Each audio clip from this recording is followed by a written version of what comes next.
We're live.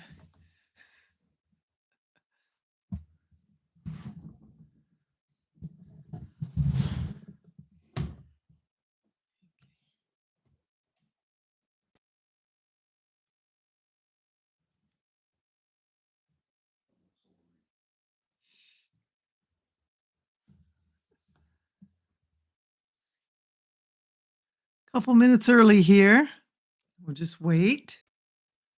See if anyone joins us.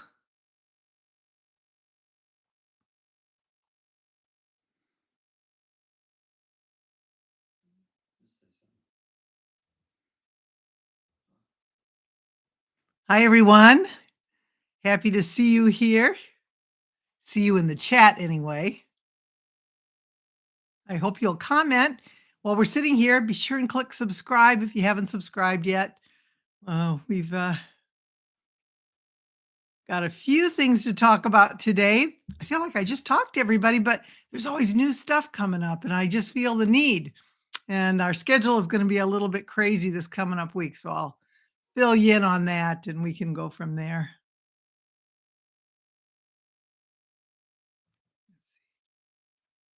Hi, Linda. I'm so glad you love making quilts. Friends and family dog grooming. Oh, what kind of dog do you have? I have a King Charles Cavalier Spaniel that I love. She's not really a dog. She's a member of our family. We don't think of her as a dog anymore. She's just our little baby girl. Hi, Patty. Hi, Cheryl. Hi, Linda. Northern California. How's the weather over there? It's kind of chilly here today. Central Illinois, and it's chilly. We walked out this morning to walk the dog, and it was a little brisk, but yeah, it's supposed to get hot again next week. So fall is just teasing us. It's not quite here. I think it's about that moment for us to get started. Just wanted to give everybody just a little bit of time to come on in and say hi to each other and hi to us. And now I lose total track of what goes on in that chat section because I'm looking in two different places. So hopefully if I miss anything, if I miss a comment, it was not intentional. I wasn't trying to ignore you. And I will try and answer any questions that you have when you ask them. So I've got Terry here that's keeping me apprised of all of the comments in case there's something that I need to answer. And Alex is at an ice cream social with his kids. School is starting, so life is different. Oh, yes, our neighbor had Shih Tzus. They had two, in fact, and they were so cute. Okay, well, let's get started. First of all, welcome. As I already said, please click like. That's always so helpful. Please click subscribe if you haven't done that yet. And then you'll be notified when we go live every time. Now, we do, if you sign up on our joyfulandmerryquilting.com website, you get a free tutorial when you do. And there's other free things on there if you look around. Once you do that, once you sign up on that page, then Alex will notify you whenever we have a live. He sends out a notice in the morning. I try and post on Facebook, and then he also sends a notice right before. So, because we all forget that it's going to happen. We're kind of, we're new at this. We're just getting this going, and we're learning a lot. So we are trying to get everybody, all of our YouTube lives, when we have the biggest audience, when everybody seems to be most available. So we're trying that. 3:00 seems to be the time. I had to do 1:00 today because I have to take the dog to the vet at 4, and I wasn't really planning on that. She's not sick. She just needs vaccination. So we have to be ready to go there. That's always traumatic. So we're doing this at 1:00 today. But normally we're going to try and do it around 3:00 Central Time, see how that works. But I want to remind you all that we are going to have our Joyful and Merry Night Owl Quilting Hour on Monday, August 28th. So please, it's going to be at 11 p.m. Central Time, and probably about an hour, I would guess, is what we're going to do. And I have something really exciting that I'm going to show you how to make while we're on there. Whoops. You don't have to make it. You can just watch. But I'm going to give you a supply list, and I'm going to tell you, I'm going to use my Halloween fabrics. Again, you don't have to. You can use any fabrics you want, because this is a great project that's going to work for a lot of different fabrics. But I kind of wanted to start out our late night owl quilting sessions with something a little fun, a little eerie, a little maybe Halloweeny. So anyway, we're going to try that and see how that goes. So set your calendar or your alarm so that you don't fall asleep beforehand for 11 p.m. Central Time on Monday, August 28th. So that's when we're going to get together. And I'm really excited about this. I think it'll be fun. Like I said, I'll show you.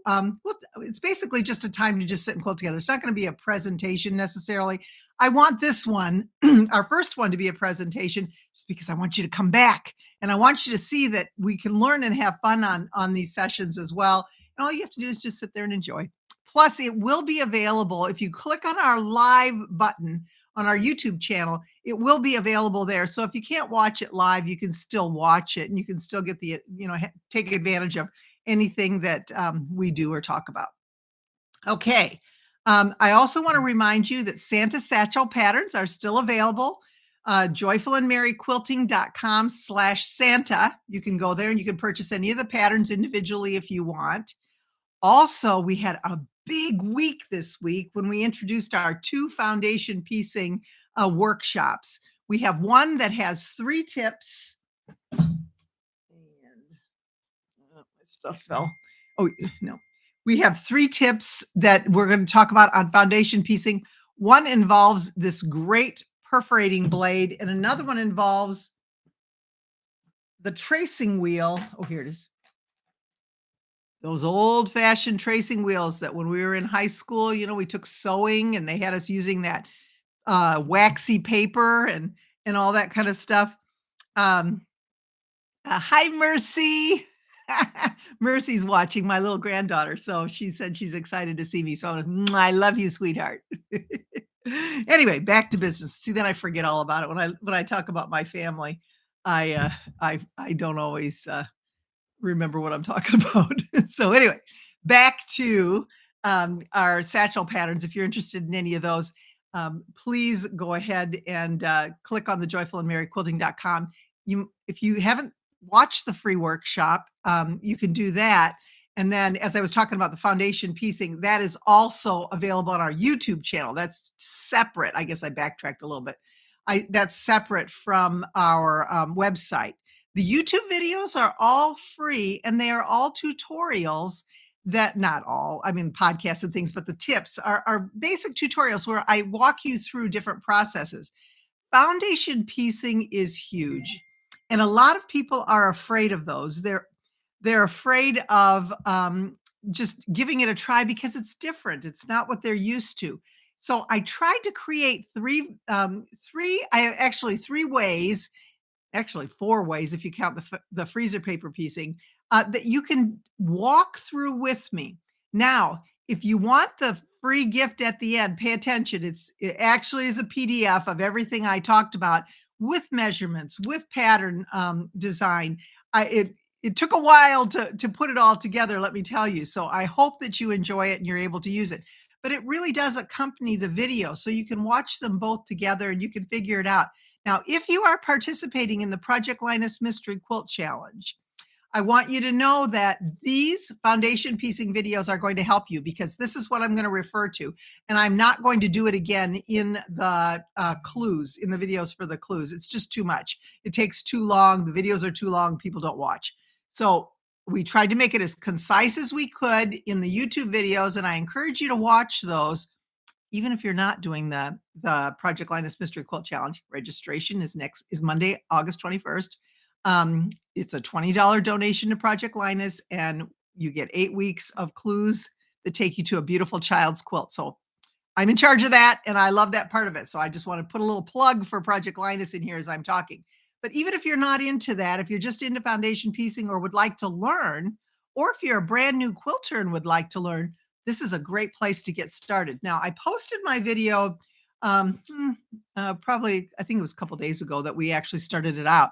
And I had a comment from someone who basically said, I didn't watch your video, but I like so-and-so's method of doing this and everyone should go there.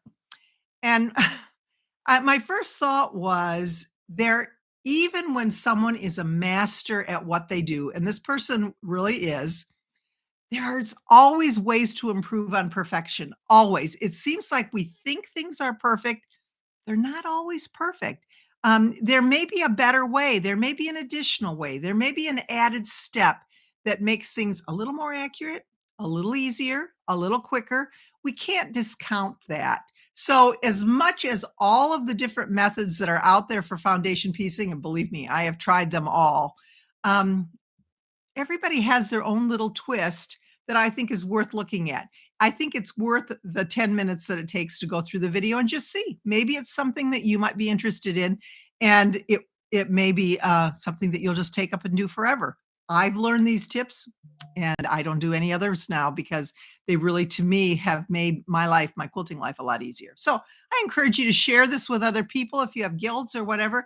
I think it's something new that I think people would really enjoy, especially the tools that I use and that freezer paper foundation piecing. It's really cool. It really, it's something that, I'll be honest with you, I didn't like it when I first heard about it. I wasn't interested in it after I tried it because it was really hard for me.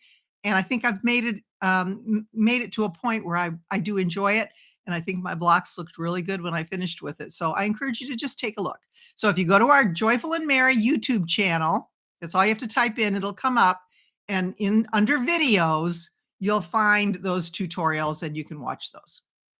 Okay, today we're going to do something different. Each week I have been having a live broadcast and then a podcast. And it's kind of hard to do both only because I tend to some things I want to talk about here and then I want to talk about it in the podcast, and so I wasn't really sure how to handle that. So what I decided was I'm going to use the live as my template. I'll introduce the topic to you. We'll talk about it. And please, please, please comment in the chat if you have anything you'd like to add to it. And then when I create my podcast, I'm going to try and include as many ideas as I can that everyone has given me in the chat. So the podcast will actually be a compilation of what we talk about here. This is the more informal setting.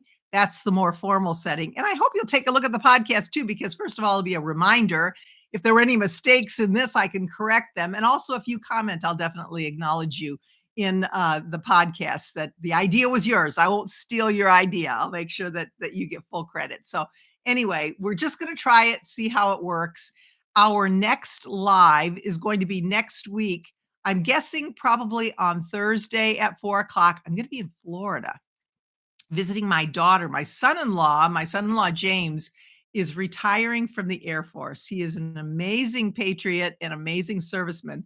And he has served well, as he achieved the rank of lieutenant colonel, and he is retiring. So we are going down for that celebration, and I won't be here. So Carrie, my daughter, agreed to do a podcast with me next week. So we'll see what we talk about. I'm sure that we have plenty to chat about, and we'll, especially since we haven't seen each other. So it'll be fun to talk together and share with you. So that will be next week. Our topic this week is kind of a sensitive subject.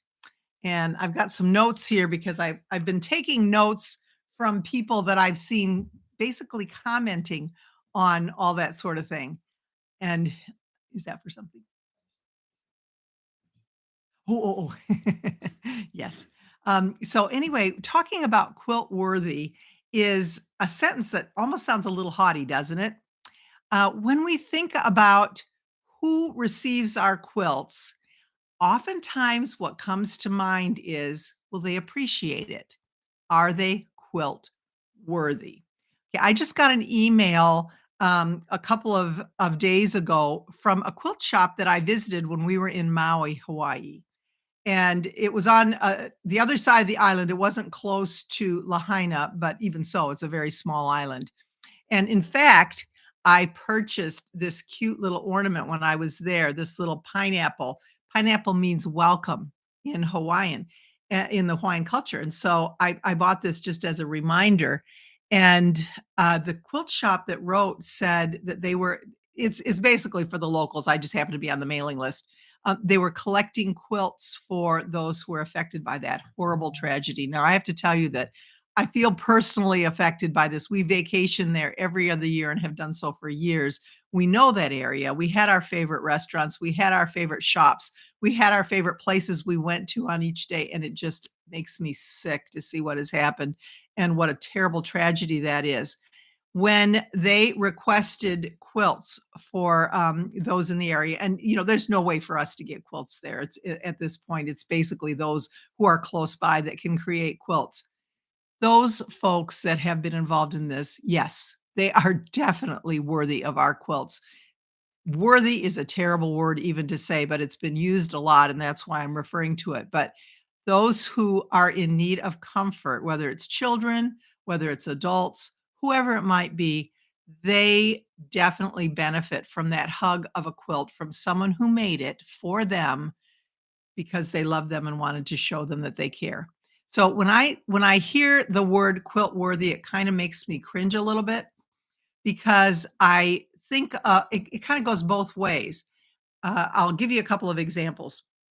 When I first became a Project Linus chapter coordinator, I was going around asking all sorts of people to help out make quilts for the children that we serve. We serve children in hospitals, we serve children in shelters, we serve children that are seen in social service agencies, children that have gone through some kind of a trauma. We don't judge their trauma. We don't look at their circumstances and say, "Oh, this one is worse than this one, so this one gets a better quilt than this one, or this one only gets a whatever because that one doesn't deserve or is not quilt worthy."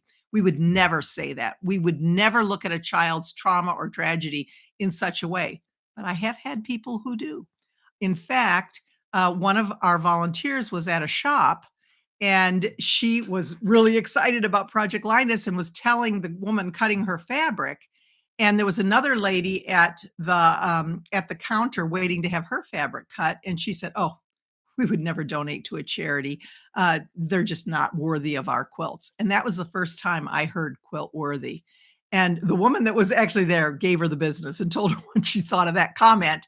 But I really thought about that and I thought, what is it about us as quilters that prompts that that feeling of I don't know, like we can judge others based on the quality of our gift. So, as I was looking at it, I came across this really cool quote that I don't know who wrote the quote. It didn't say. All it said was, "If he writes her one sonnet, that means he loves her. If he writes her 10 sonnets, that means he loves sonnets." And think about that. I think that we can see that being true in what we do, that sometimes we love quilting so much, we expect everybody to love it as much as we do. And I have come to terms with the fact over many years that not everybody does. And that was so hard for me. It was so hard for me when I was so into and still am so into quilting. And there's people that really didn't want to hear about it. I had a lady that asked me, I had displayed one of my quilts that was English paper piecing, and it was little tiny, tiny 1-inch hexagons that I used. And she said, "Oh, that's so beautiful. I'd love to see it." And so then I got really excited. I thought, "Oh, yes, she wants to see it." And I showed it to her and she was like, "Oh, that's pretty." And that was the end of the conversation. I wanted her to look at the back and look at my stitches and see all the colors that I put together and how I did. And all she said was that was pretty. So I was like, okay, I probably would not gift that particular quilt to her, not because I would call her not quilt worthy, but just because she wouldn't care about it. It wasn't a gift that would be of interest to her any more than I wouldn't give her, a basket of cheese if she had a cheese allergy. I just wouldn't do. Why would you give somebody a gift that something they couldn't or didn't want to or were unable to use? I think that's huge. And I think in our quilting minds, we have to kind of think of it that way. They're not rejecting us. They're not rejecting quilting. They just aren't interested in it. They just don't get it. They don't understand what we put into it, the time, the effort when it comes to choosing the fabrics, cutting the fabrics, piecing the fabrics, sandwiching the quilt, quilting it, binding it. Nobody gets that other than a quilter. Quilters understand, or maybe the family members of a quilter, they get it too. So I think it's important that we kind of look at it that way. Not we don't want we give somebody a gift because we love them or care about them. We don't necessarily give them a gift just because, we've got a bunch of them and we're gonna hand them out. We have to be really careful with that. We have to be careful that our gift is not given so that we get the applause and the accolades for what we've done, but rather that we give it because we love the person. My friend Pat always said that when you give a gift, once it leaves your hands, you have no control about what happens to it or where it goes, and you need to just let it go. And I have found so many people that really struggle with that, to the point that they've destroyed family relationships. They've destroyed friendships over a person's reaction to a quilt. Now, you know what I'm talking about, and it's not to say that it doesn't break our hearts because it really does. But, you give somebody a quilt, like I say, and they say, "That's pretty," and that's it, and then it gets set over to the side, and then they open up the next present, and they're like, "Whoa, this is wonderful." And you think, "Oh, God, maybe I should have gotten you something else." But there's those situations, and then there's those situations where, somebody you give them a gift and then you never get a thank you. You never get it. You don't know if they liked it, if they hated it, if they threw it away, if they even saw it. And so that kind of eats away at you a little bit. And sometimes we say, "Hey, did you ever get my present?" And hopefully they will be gracious and say they did, but we never know. Another situation might be, you give somebody a quilt and you go to their garage sale and there it is. And they're scrambling trying to get rid of it, or they don't even care. They're like, "Oh yeah, my kid used it. Now we're going to sell it," and they really don't care. There's not that emotional connection there that we think they should have. Not up to us. Knitted and crocheted too. Yes, Joanne, that's absolutely true. Sometimes it's it's not an people are not trying to purposely offend us. It's just not their thing. They just don't get it. They don't understand where we're coming from, and we have to really evaluate that. So, how do we get through that? I guess is my point. How do you get through that? What do you do to get yourself have you ever had that experience? I mean, and I am not at all discounting the quilter's experience because like I say, I've had that experience as well, where you donate a quilt or you give it for something and, for example, I had this beautiful baby quilt that I made. It was hand quilted. I worked on it really hard. It was a lot of years ago, and I donated it to an auction, a silent auction, and it made I think $50 or something. And the lady that made it was just, I mean, the lady that bought it was thrilled to get it. She was so excited. It was for a baby, so it was kind of an audience. I wasn't, people don't necessarily have babies they need to give to, so that kind of limited who would purchase it. But either way, I thought, oh, that didn't even cover the cost of the materials. And it wasn't that it wasn't well made, and it wasn't that I didn't that those who looked at it didn't think it was pretty. There just wasn't a need. There wasn't anybody there that needed it that wanted to buy it, and that can be so sad because we think, well, everybody should want it, and sometimes everybody just doesn't want it, and they don't, and we have to be really careful where we donate, who we give to, and what our motives are behind that gift. Are they quilt worthy? And I'm saying that in a very kind term. I don't mean quilt worthy the way I talked about at the beginning, where somebody isn't good enough, but rather, is someone a worthy recipient? Would they appreciate this? Or would I be better off giving them something else? Just because they don't want my quilt, does that mean I say, "Okay, you're not getting anything then"? If you don't want my quilt, I'm not buying you anything if you can't appreciate a quilt. But there are people with those attitudes. And again, destroys families, destroys friendships over a silly quilt. I mean, it just doesn't make sense. So I Exactly, Nancy. Once you gift it, you have to let it go, and that's what my friend Pat said. You gotta let it go. It's not yours anymore, and what they do with it is up to them. I read another story about a woman that she gifted her a beautiful quilt for a wedding gift to her son and daughter-in-law. She came into their house, the quilt was laying over the back of the couch, and the dog was laying up on the top of it. She took the quilt. She took it back. Can you imagine, doing something like that? But there are those who will do that because she was so hurt by the fact that she didn't think that quilt was honored in the way that it should have been with all the work that she put into it. I get it. I understand where she's coming from, and I understand what she's saying, but, oh boy, That's not gonna endear you to the daughter-in-law, I'll tell you that much. You're gonna take away the quilt and storm out of the house. I'm not sure I'd wanna be around for the awkwardness of the next reunion there. But again, we have to be really careful that when we go through all of what we go through. This was the quilt that I gave my husband for his, was it your 50th birthday? I don't even remember now. I think 50th. And it was just, I was so excited about learning curves that you can imagine, look at all the curves on there. And I worked so hard on that quilt. Well, he knows quilts and he appreciated my gift, thank heavens. But what if I would have given it to somebody who didn't appreciate it and didn't understand? I wouldn't.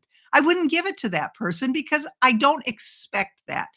What do we expect from a gift? Do we expect to bring joy to the person who receives the gift, or do we expect applause for us for giving the gift? If that's the case, we're giving it for the wrong reasons. We need to do some reevaluating. We like the applause, don't get me wrong. I mean, everybody loves it when people ooh and ah over your handiwork and they're excited to get something. And we read the stories about, I gifted this to my whoever and they cried and everybody's all happy and hugging and loving each other. And then again, you see somebody else that says, "No, I gave mine and they didn't even care for it. They put it in the goodwill." So we have to be really careful when we do this, when we give these gifts, that we do it for the right reasons. And it's because we're giving a gift. Okay? So, first point, know your recipient, KNOW. Know your recipient. Do they like quilts? Have they ever expressed an interest in quilts? Do they like your quilts? Have they ever commented on your quilts? Do they like fabric? Do they like handcrafts? Some people don't like handcrafts. They don't like things that are handmade. It just depends on the person. So know your audience, know your recipient, know what it is that they like. If you're not sure, ask them. Would you be interested in a quilt for your wedding? Would you be interested in a quilt for your baby? Would you be interested in a handmade quilt that I made out of whatever colors or fabrics? Or would you like me to make a quilt? If you're brave and you're not afraid for someone to give you an assignment that might be something that's not within your liking, but you're willing to do it because they like that fabric or that pattern or whatever, you have to evaluate that first. So know your audience, know your recipient. And if you don't know, ask before you begin. Saves a heck of a lot of heartache when it comes to that. Now, but let's say you didn't. Let's say you thought you knew them, you thought they would like it, and then they don't react the way you want them to do. I'm saying this with love in my heart. Their reaction is their reaction, and we need to get over it. If they don't react, it is very unfair for us as the quilter to expect a particular reaction to a surprise gift. That's just not, we wouldn't do that for anything else. We would never give somebody something and then expect them to react favorably, when it was not anything that they wanted or could use. Once again, if the reaction is not what we expect, we need to be okay with that. We need to be okay. Maybe eventually they will like it. Maybe you can tell them, when you're sitting on a cold night, you wrap that quilt around your shoulders, you have some hot chocolate and a bag of popcorn and watch a movie. You're going to love that quilt that's going to turn into your blankie. Maybe they don't know. Maybe they've never had their own blankie. Maybe they've never experienced the hug of a quilt. And this is something that could be new and exciting, but maybe when they first receive it, they don't know that. They don't get it. Let's give our recipients the benefit of the doubt. Let's not look at them right away and be critical, but rather let's be joyful. Let's be merry and let's try and bring that joy and merriment to them as we present that gift to them. So that's the next thing. The next one, and this is pretty critical, I think, is, do they like your style? Now, maybe they like modern quilts. And if you go and make them a floral Baltimore album quilt, that may not be something that they're interested in. And the hours that you put into that quilt will never, ever, ever be something that they'll understand. You know what I'm talking about? All the little flowers and vines and all that. They're gorgeous, but they may not be for the recipient. Maybe the recipient you likes a bunch of half square triangles all scattered on the front of the quilt. Or maybe they like something that would be more circles and curves and different kinds of arrangements of blocks that are square to square, anything, any kind of more modern look. They're not going to like. a floral vine traditional pattern.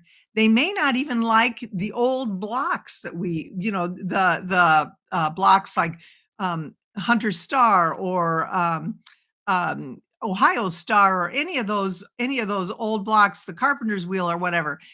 Maybe the fabrics that we choose that we put in there aren't of their maybe it doesn't match their house. Maybe they want it to match the back of their couch and it doesn't. All those things need to come into play. Once again, we go back to number 2. Ask. If you're not sure, ask, and hopefully you'll get a feel for whether or not this would be a good gift. And if they say no, be okay with that. Maybe they don't want it, or maybe they just really have no place for it. We have to be okay with that. Okay, so one person, I thought this was pretty interesting, and I'm just gonna, someone posted this on one of the quilting sites, so I'm gonna quote her, and I didn't write down what her name was, but I want you to listen to this story because I thought it was super pertinent. This woman, when she was talking about how some people may not like quilts, and of course, all the quilters are like, oh, nobody doesn't like quilts. Everybody loves quilts. Well, they don't. I mean, sadly, they don't. So this person says, for example, a very religious aunt of my husband's did a needlepoint gift for our wedding, a very religious one. My husband and I are atheists. Whilst she says, she said, whilst, so I'm guessing she's probably from another country. Whilst I appreciated it, it took a lot of time to make. I felt the gift was more about her than about us. We kept it in a cupboard for years, but eventually just threw it out. It had our names and wedding date on it, so we really couldn't donate it anywhere. That was probably an assumption that that aunt made that she shouldn't have. I don't know if she was preaching or if she was trying to convert or whatever she was doing, it didn't work. And again, who is this about? Are we writing the sonnet because we love them, or are we writing 10 sonnets because we love to write sonnets? We have to kind of pick through that and see what it is that attracts us, or what it is that has led us to create that particular quilt for that person. What in them would connect them to the quilt? If there's no connection, or we don't know of any connection, maybe we need to rethink that process. A quilt is a labor of love. You all know that. I mean, we work so hard on our quilts, and I have done quilts where I found out a need was, I needed a quilt in a couple of weeks, and I just worked solid on that quilt until I finished it. And it was just, truly a labor of love. I know what that means. I also know what it means when I go through that whole process and then I just don't ever hear anything back. I don't know, and again, there have been occasions when I have heard back way later, like, oh, my daughter just loved that quilt. She still uses it. And I have seen pictures. So they did use it. We have to give our recipients the benefit of the doubt.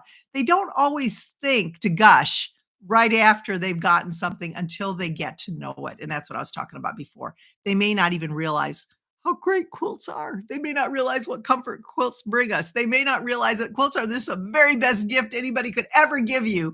And until they realize that, let's just be patient and let them come around. So hopefully they'll try. They'll, do what they can to get to know that quilt. And if you can in any way encourage that, that's what makes the quilt even that more meaningful. One person said that she always makes a throw for everyone who retires or leaves their workplace for whatever reason, and then everybody signs it and it's a signature quilt. But she said there are a couple people that really, over the years, she knows that would not be something they would like. I remember when my mom and dad were approaching their 50th wedding anniversary, and that was right when all the photo quilts were coming out, where you could print your photos on quilt blocks. And I thought, oh, wouldn't that be fun? I could make a quilt and put all their, family pictures on there. And I said something to my mom about it. I didn't say for their anniversary. I just was kind of feeling her out and telling her about it. And she's like, oh, I think that's creepy to have people's faces all over your blanket. I never even thought about that. I did not make that quilt for her, I'll tell you. But it was something that I figured out just from our conversation. And it's not that she didn't like quilts. She really did, but she didn't like that kind of a quilt. So I wasn't going to make that kind of a quilt for her because that wasn't something that she would enjoy. That would be something more that I would probably enjoy much more than she did. So the sample, I was trying to, and please let me know if you can come up with this, but the sample criteria that maybe we can kind of look at when it comes to creating gifting a quilt, rather than saying, "Is this person quilt worthy?" Even though that's kind of what we're thinking. Um, do they meet the criteria for us working night and day like dogs to make the quilt? I mean, really, we got to think about that. So look at the person, the recipient, the organization, and see, is it gonna make $45? Is the material, should I just have given them the $50 from the quilt rather than having me purchase the materials, make it, and having them sell it for $45? Probably not. That was not a smart move on my part because I didn't know my audience. I didn't know my recipient, and I didn't check. I just did what I thought everybody would ooh and ah over, and it didn't work. So we have to make sure that we kinda think about that. The criteria, one thing is I that one person said, "I really care about the person or the organization that I am making this for," or maybe the person who's making the request. The person that is asking us if we are able to accommodate, we wanna make sure that we care about that person. Now, I know a lot of people quilt for money. They make quilts and then they sell them, and sometimes, they're disappointed that people are basically disparage how much they're asking for it. They don't realize how much I put into this. And that is exactly right. They don't realize how much they put into it. And they don't realize what a treasure they do have. I had a friend that asked me to make a quilt. She knew I made quilts. We've all had this. She asked me to make a quilt for a birthday gift for one of her friends. And she said, he really likes, and she told me what he liked. There were several things that she wanted on the quilt. And my first thought was, I don't make quilts for other people because I don't know this guy. And the more she was telling me what he wanted in the quilt, it just wasn't anything I could put my heart and soul into and take time out of my life to do. But either way, she wanted to tell me about it. And so she went through and she said, and this is what I'd like. And she says, don't worry, I'll pay you. I will pay you. And again, that does not compute. I don't care. You can pay me $1,000,000. If I don't want to do it or don't have the time, I'm not going to do it. Well, I might for 1,000,000, but um, but anyway, so she's going through all this. She said he wanted a certain size, and then she says, "And I know you won't take money for it." And I'm thinking, well, maybe I would. And she was expecting me to purchase the fabrics for it. And she said, "But I will make $100 donation to Project Linus." So I'm thinking, okay, no. $100 donation to Project Linus would be wonderful, but I cannot create this quilt. I'd have to make my own pattern. I would have to put it together, purchase all the fabric for a $100 donation to Project Linus. No offense, and no offense to Project Linus, but sometimes we just have to take a look at our personal circumstances, and occasionally we got to say no, and that's terribly hard for me. I am one of those people that I really struggle with that. And a friend of mine once told me, when somebody asks you something that they want you to do, and she made me repeat it, you say to them, "I'll have to think about it and I'll get back to you." That is so hard for me to say because usually I'll say, "Okay." And then I think about it and I get home and I'm mad at myself for saying it. And she says, "No, repeat that." And she was having me repeat it. It was funny. She was being funny, but it was like, you have to set those boundaries. And this was what I'm better at it now. And I was able to tell my friend, and I said, nothing against you or your gift or whatever, but I just don't have the time to do it. And I've got so many things on my list. I would never be able to get it done before you need it. And she was fine with it. She understood. But I would never sit and say to her, "Do you realize how much money that cost me to make that quilt? That quilt will cost me at least $500 just for the materials." I would never say that. She's not into quilting like I am. She doesn't understand that.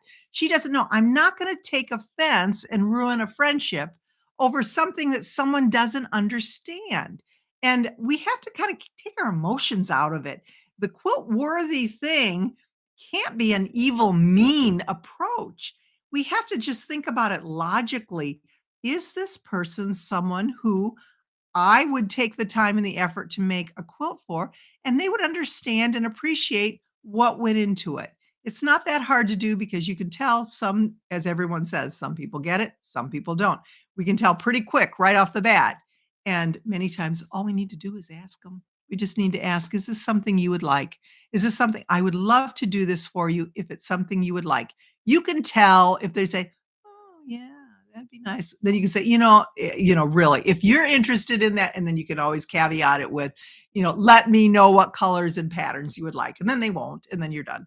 But but anyway, I just really think it's important that we just don't adapt that haughty attitude of I'm a quilter and you're not. So I know what you should get because I know gifts and this is the best one you could ever receive.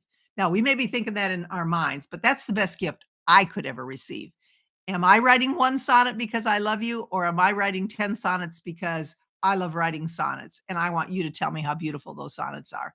I just think that's so important. And when I read that, it just really struck me because it made me so sad to see these people that were so distraught and ruining their friendships and their family over a quilt because they didn't like what somebody said when they received it or how someone reacted when it was gifted to them. I think we just have to be really careful. And once again, I am not discounting those feelings because they're going to happen. We still feel sad. We still feel like sometimes we think we know the person and then this happens and then we feel bad about it. It's going to happen.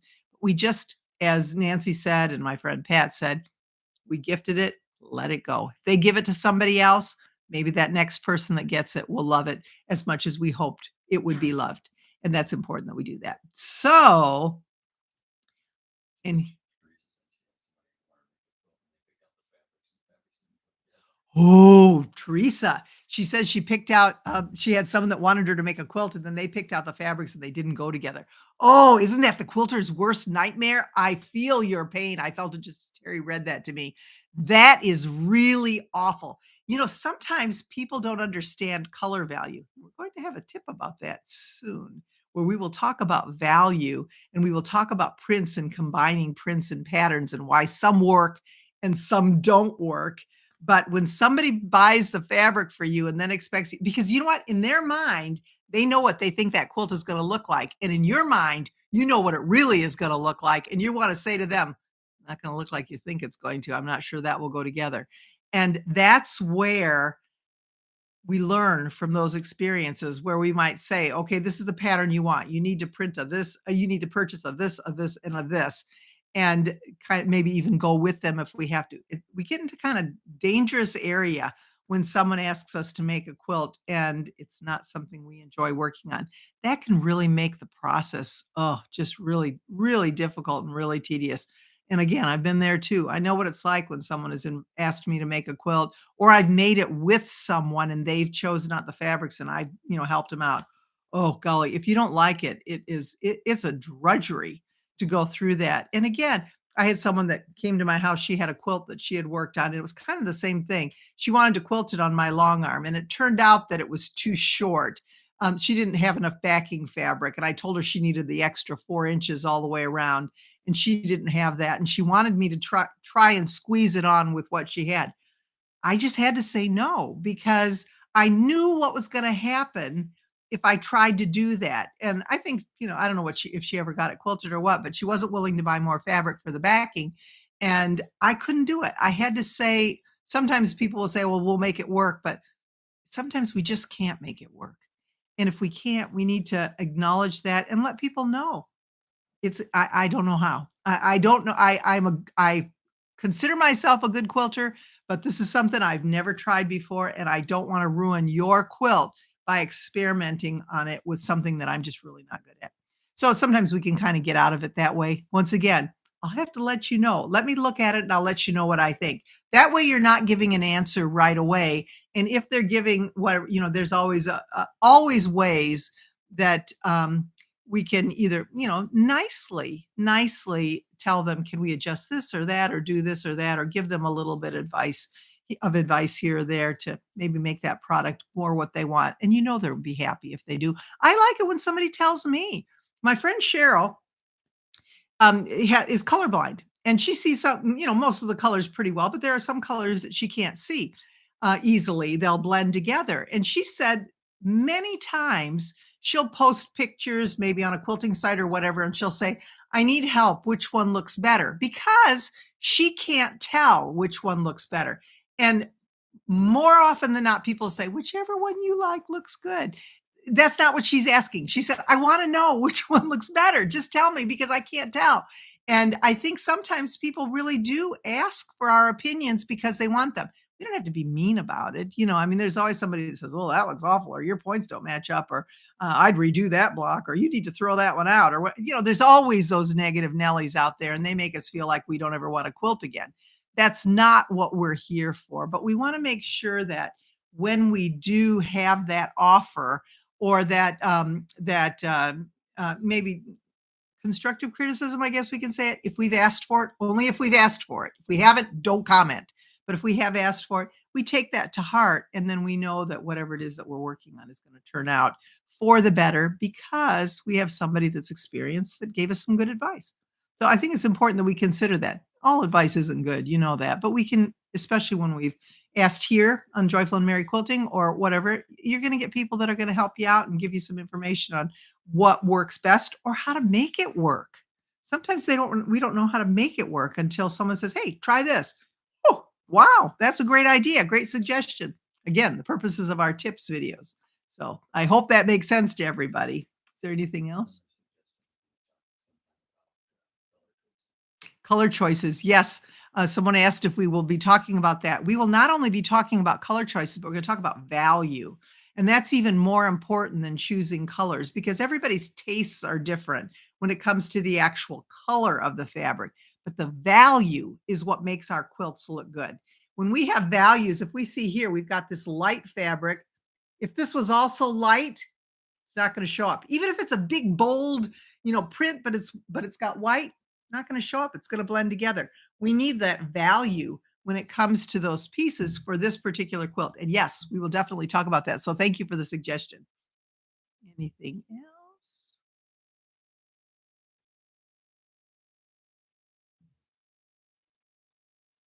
Hi, Aaron. I haven't been looking at my chat here. I'm excited that everybody's joining me. So, anyway, I think that's it. I think that's the end of our conversation today. I want to make sure that you join me next week in Florida, and we'll send out that video and that link and let you know. Please check out those foundation piecing workshops. And I want you to know that I am always trying to be joyful for sure, but I will definitely always be merry. So, pardon me. Be sure and click like and subscribe if you haven't done that already. Please do that, because that keeps us up on the list and keeps people coming. So we thank you for that, and I will see you next week. And have a joyful and merry week, everyone. Thanks so much for joining me.